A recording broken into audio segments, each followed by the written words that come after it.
Merhaba arkadaşlar, PES Sevenler Birliği kanalına hoş geldiniz. eFootball 2024'te gündemdeki konularla karşınızdayım arkadaşlar. Öncelikle Perşembe gününün gelişmeleriyle başlayalım. Sonrasında yarın bizleri neler beklemekte onlara bakarız arkadaşlar. Konami'den Perşembe günü önemli mesajlar vardı. Bir de sürpriz kampanya geldi. Manchester United takımıyla alakalı bir kampanya ve Bruno Fernandes'in kadromuzda 98'e kadar çıkan bir kartı herkese, oyuna giren herkese hediye edildi. Bu kampanyanın süresi var arkadaşlar. Yedek hesabınız varsa ya da yeni bir hesap açmayı düşünüyorsanız ayın 29'una kadar Bruno Fernandes hediye edilmekte. Bir de 7 numaralı futbolcular vardı ya, Kevin De Bruyne, Ronaldo ve Son. O futbolcu hediyeleri de 29 Ağustos'a kadar devam ediyor. 29 Ağustos tarihine kadar açılacak olan hesaplara bunların hepsi verilmekte. Belki yedek hesap açmayı düşünen arkadaşlarımız varsa 29 Ağustos'tan önce açılıp bu hediyelerin hepsi alınabilir. Bir de Scholes paketi var arkadaşlar. Uzun süreli geldi. 2 haftalık geldi. 50 oyuncu içerisinde epik futbolcu Scholes var. Yanında 3 tane de Manchester United'dan Redmi Kart futbolcu. Bir tane ücretsiz açma hakkı veriliyor. Onu da etkinlikten kazanabiliyoruz. Yapay zekaya karşı etkinlik bölümünde burada bir maç oynadığımızda, galibiyet aldığımızda bir tane ücretsiz açma hakkı verilmekte. Önümüzdeki Perşembe günü epik paket gelmeyebilir arkadaşlar. Çünkü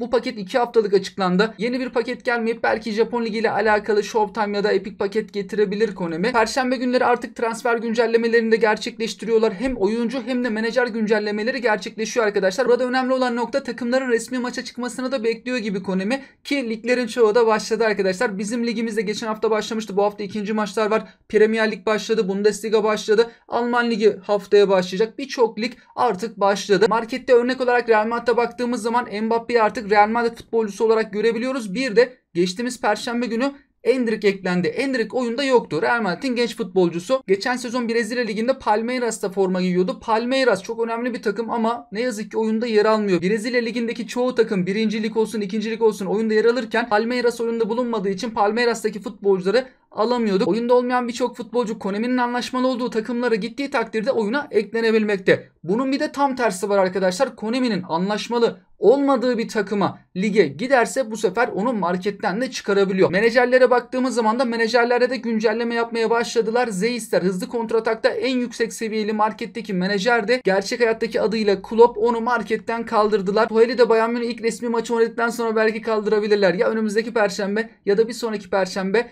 Tuhel'in de kaldırılması gerek. Çünkü Bayern Münih menajeri değil, menajerini değiştirmiştir Bayern Münih. Mesela markete baktığımız zaman arkadaşlar Inzaghi'nin takım oyun tarzı yükseltilmiş. Açıkta oyun tarzıyla oynayan en yüksek seviyeli menajer Inzaghi 85. Hızlı kontratakta Zeissler'di. Zeissler yok ve onun yerine Chilton yükseltilmiş. Tottenham takımının menajeri hızlı kontratakta 85'te oynamakta. Perşembe günü Konami'den gelen önemli mesajlara baktığımızda oyuncu ilerlemeyi çok yüksek GP'leri yapabiliyorduk. Ara ara kampanyalar geldiğinde 0 GP'ye yapabiliyorduk. Artık Konami bunu 0 GP ile yapabilirsiniz dedi arkadaşlar. Büyük güncelleme Eylül ayındaki 12 Eylül tarihindeki büyük güncellemeden sonra oyuncu ilerleme sıfırlama kalıcı olarak 0 GP yapılabilecek. Hatta Konami Perşembe günü de yeni bir kampanya başlattım. Şimdi bile 0 GP'ye yapabilirsiniz dedi. Oyuna şu an bile girsek arkadaşlar oyuncu ilerlemeyi 0 GP yapabiliyoruz. Eylül güncellemesinden sonra da artık bu kalıcı hale gelecek. Bu güzel oldu. Olması gereken de buydu aslında. Konami'den bir diğer önemli mesaj da eksi futbol parasına düşme durumu. Ki ben bununla alakalı da bir örnek vermek istiyorum arkadaşlar. Yorumlarda bazen arkadaşlarımız diyor ki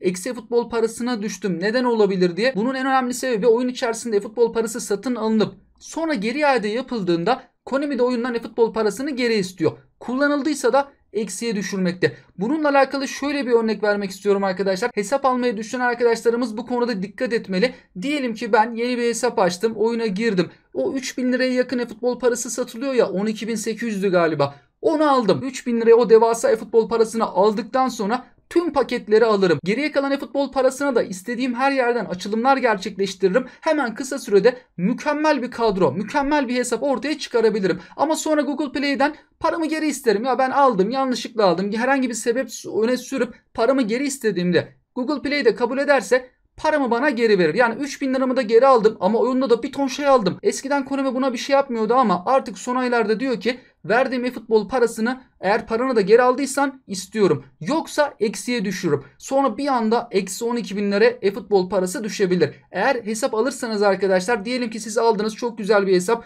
Sonra bir baktınız bir hafta sonra hesap eksiye düştü. Demek ki o hesapta daha öncesinde bu işlemler gerçekleştirilmiş olabilir. Hesap alırken bunlara çok dikkat etmek gerekiyor. Çünkü o hesapta belki böyle bir işlem yapılmıştır. Siz aldıktan sonra ceza yiyebilirsiniz. Buna çok ama çok dikkat edin arkadaşlar. Gelişmelere devam ettiğimizde bugün biteceklere bakalım. Pazartesi günü gelen Makaleli ile Veron'lu bu paketin bugün son günü. 100 seviyeli Veron, 100 seviyeli Makalele, 101 Belletti vardı bu pakette. Etkinliklere baktığımızda tur etkinliği, ortaklaşa maç etkinliği ve 50 futbol parası kazandığımız bu etkinliğin bugün son günü. Perşembeye kadar süresi olan etkinliklere baktığımızda ücretsiz yaz transferlerinden açma hakkı veren bu etkinliğimizin perşembeye kadar süresi bulunmakta. Mücadele etkinliği, temalı etkinlik. Birinden 50 futbol parası kazanıyoruz. Diğerinden de 20.000 DP beceri antrenörü. Ligime eklenen futbolcular da bunlar. Özellikle de epik futbolcular, yüksek seviyeli futbolcular önemli. Tomiyasu, Oliver Kahn eklendi arkadaşlar. Denemek istersek ligin bölümünde alıp burada deneyebiliriz. Ligin puanlarını da kullanmak gerekiyor. 12 Eylül'e kadar Konami burayı da sıfırlayacağım demişti çünkü.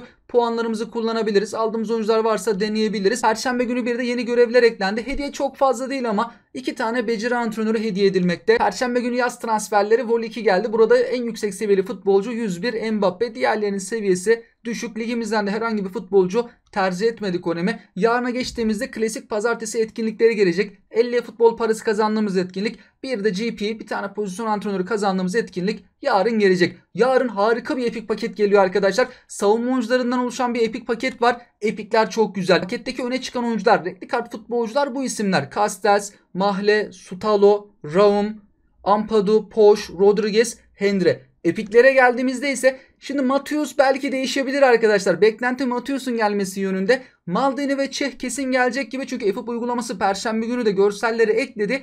Burada bir Matius'ta soru işareti var. Konami mesela geçen hafta bir anda Belletti'yi getirmişti 3. oyuncu olarak. Eğer bir değişiklik olmazsa, sürpriz bir gelişme olmazsa Matius'un yarın gelmesi lazım. Harika bir Maldini kartı var. Savunmacı bek oynatmayı seversek Maldini savunmacı bek olarak geliyor. Özellikleri de bayağı iyi arkadaşlar. Oyundaki en iyi savunmacı sol bek kartı olacak. Sağ bek pozisyonunda savunmacı futbolcular geliyordu ama sol bekte sıkıntı vardı. Maldini harika bir kart ile yarın geliyor ve kaleci Çeh. Oyun için çok önemli kalecilerden bir tanesi. Seviyesi yüksektir. Özellikleri de çok iyidir. Üçünün de 99 gelmesi gerek. Kadromuzda en az 103 seviyelere kadar da ulaşabilirler ki 104 olur mu acaba? Maldini'de bir de kendine has beceri var. Yıkılmaz kale becerisi bulunuyor. Diğer futbolcularda öyle kendine has beceriler yok. Tipik bildiğimiz beceriler bulunmakta. Tabi bu seviyeler resmi değil arkadaşlar. Yarın geldiklerinde öğrenebileceğiz ama beklenti bu yönde. Üçünün de 99, kadromuzda da artış göstermesi bekleniyor. Oyunla alakalı diğer gelişmelere bakacak olursak arkadaşlar Konami'nin anlaşmalı olduğu ligler, takımlar bulunmakta. Konami Arabistan Ligi ile anlaşmalı değil. Arabistan Ligi'ne de önemli futbolcular gidebiliyor. Özellikle de geçen sene yıldız yağmuru olmuştu. Bu sezon geçen seneki kadar transfer dönemi hareketli geçmese de Arap takımlarına giden futbolcular bizler için önemli. Her Arap takım oyunda yer almamakta. Konami AFC Asya Şampiyonlar Ligi ile anlaşmalı. Asya Şampiyonlar Ligi'ne giden takımları